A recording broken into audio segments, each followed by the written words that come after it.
Hi, boys and girls. Today's story I'm going to read to you is called Kite Day, a bear and mole story. Bear looked at the sky. Could it be? He wondered. He tilted his head up. Whiff, whiff, whiff. He smiled and then shouted, Kite Day! Bear rushed home. Huff, puff, huff. Come on, Bear waved to Mole. Kite Day is here.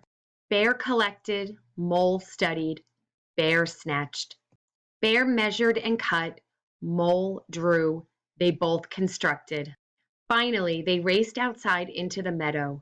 The kite flew. Zoom, zoom, zoom. It soared. Up, up, up. Then dark, heavy clouds rolled in. Rumble, rumble, rumble.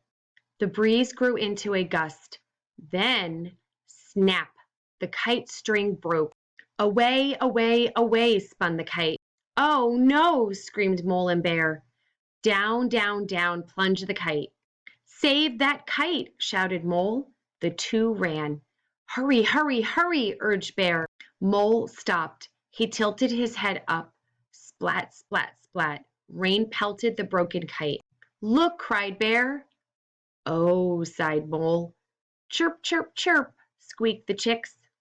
Thank you, sang the mother bird. The end.